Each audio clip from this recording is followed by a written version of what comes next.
ये pure component का होता है और ये मिक्सचर का होता है। मिक्सचर के अंदर उस कंपोनेंट का कितना प्रेशर है, समझा?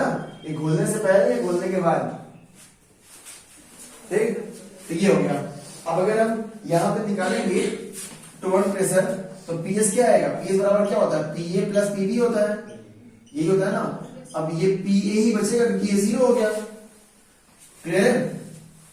तो अगर ये, अब क्योंकि ये इतना ही होता है तो क्या कर सकते हैं यहाँ पे, ये पीएस बराबर पीए कितना होगा?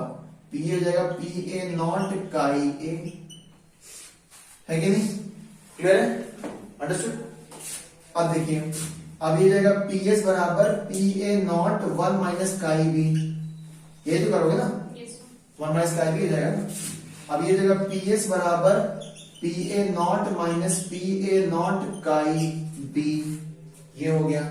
ठीक, इसको इधर ले जाओ, ये बन गया PA naught chi B equal PS minus PA naught. अब ध्यान समझना, पीएस माइनस पीए नॉट ये प्योर कंपोनेंट का है और ये सॉल्यूशन का है, ठीक है?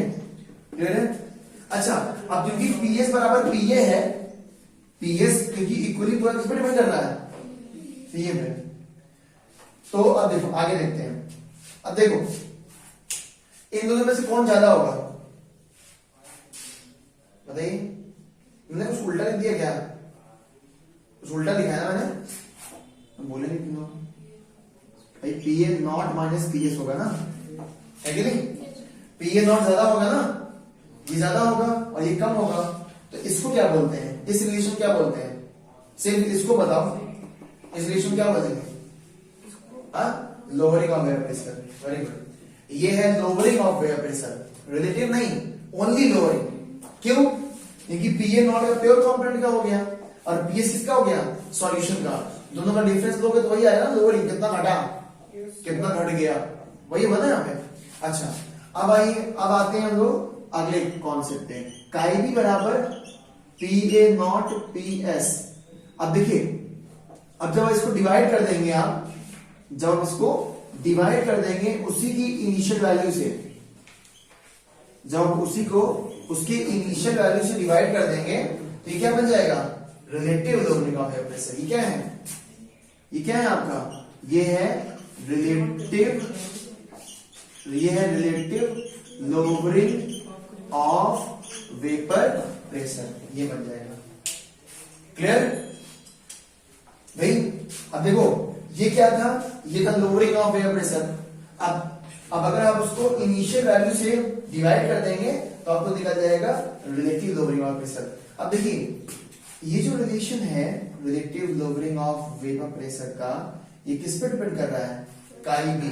काई मतलब mole fraction of solute, mole fraction of solute बुलाया, PA naught minus PS upon PA naught, ये हो गया काई बी। अब इस फॉर्मूला चेंज करेंगे ना हम लोग, कैसे करें बताइए युवराज, बात ना करो। क्या लिखेंगे यहाँ पे? काई बी क्या होता है? Mole fraction of solute. ये क्या हो जाएगा? NB upon NA plus NB, है कि नहीं? अब क्या कॉन्सेप्ट लगाते हैं? यहाँ एक कॉन्सेप्ट लगाया जाता है कि क्योंकि हम दोनों का एडिशन ले रहे हैं तो Na mole fraction of solvent, mole fraction of solute, number of moles of solvent, number of moles of solute, दोनों में हम कंपेयर करते हैं तो हमें ये हम जानने को मिलता है कि Na जो होता है वो Nb से बहुत ज्यादा होता है। तो हम यहाँ पे Nb को इग्नोर कर देते हैं, जीरो कर देते हैं इसको, तो क्या बचता है? Nb upon Na। यही फॉर्मूला बनता है ना? याद आ रहा है? याद क्या नहीं आएगा? प्रीबोर्ड में क्या आया होगा? ये देखो बन गया फॉर्मूला। एनबी को हम जीरो कर देंगे, इग्नोर कर देंगे, क्योंकि इसका अमाउंट इसके कंपैरिजन में बहुत ज्यादा है। अब इसको चेंज करो। एनबी क्या है? एनबी क्या है जी? Number of mole solute.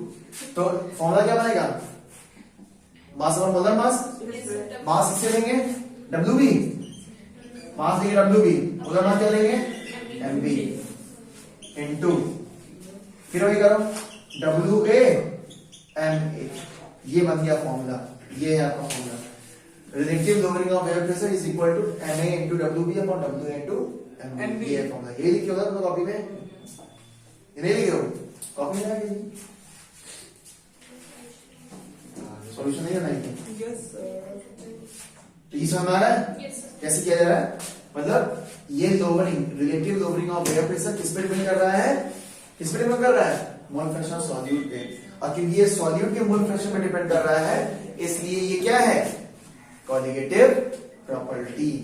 ये कॉलिगेटिव प्रॉपर्टी हो गया। अंडरस्टूड? फिर इसी कुछ न्यूमेरिकल्स करते हैं हम लोग। हर एक एक्सप्रेशन का टर्म्स आपको मालूम होना चाहिए। कौन सा एक्सप्रेशन क्या रिप्रेजेंट कर रहा है वो आपको मालूम होना चाहिए, ठीक है?